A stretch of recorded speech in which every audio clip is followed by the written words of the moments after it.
celebrity dog na si Mickey. And kung looking very familiar yung mga kapuso, ito kasing si Mickey, siya lang naman ang lumabas na aso sa pelikulang Kimidora, tulad na nakikita nyo mga kapuso.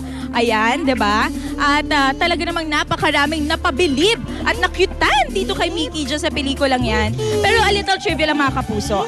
Alam niyo ba na itong si Mickey ay actually twinain lang ng 1 linggo bago sinut ang pelikulang yan? And in just 1 week, sabi ni Kuya Jun, talaga namang natutunan na ni Mickey lahat ng tricks na gagawin at wala na ang kanyang camera shyness. O, di ba? Bonggang-bongga. Pakitaan natin ng galing basketball. Itong si Mickey. Wow! Ano naman sinabi ni LeBron James dito kay Mickey? In fairness, kung yung mga basketballista kamay ang gamit, ito si Mickey, ang gamit bibig at nasushoot ng bogang-boga. Ang galing! Congrats!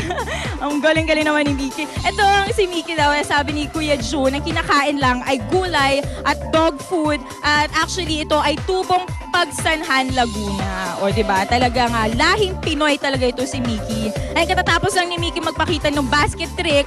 At ngayon naman ay balancing trick ulit ang pinapakita niya na pwede rin pang pictorial daw kasi usually ganyan yung mga pose na ginagawa niya kapag siya ay nagpipictorial.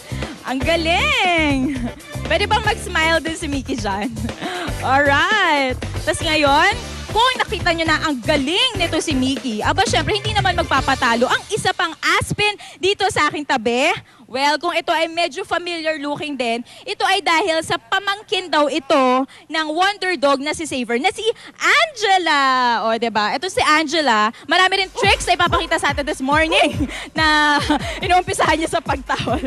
Pero hindi, una-una trick na ipapakita niya sa atin, yung pagbukas at pagsara daw ng gripo or ng jug. O, diba? Buti pa itong si Angela marunong magsara ng gripo. Learn from the dogs, mga kapuso. O, diba siya marunong magsara? Marunong magtipid ng tubig. Dapat ganyan din tayo. Dapat tayong natututo sa mga aso.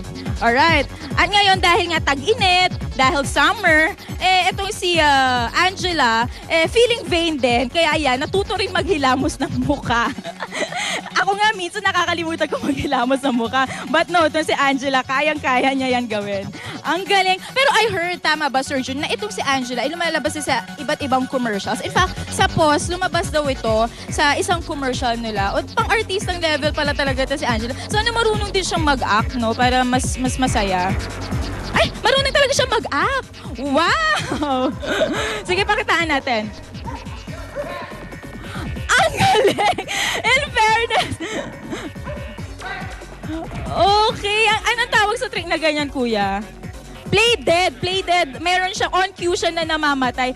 Alright, ang galing talaga ng ating mga Aspen dogs, si Mickey and si Angela. At syempre, hindi pa rin natatapos ang ating bidang Aspen Day. Dahil sa aming pagbabalik, mga Aspen from POS naman ang magpapakitang gilas. Kaya tutok lang mga kapuso, back to studio muna tayo. Go mga Aspen! Good morning, Kuya Lar!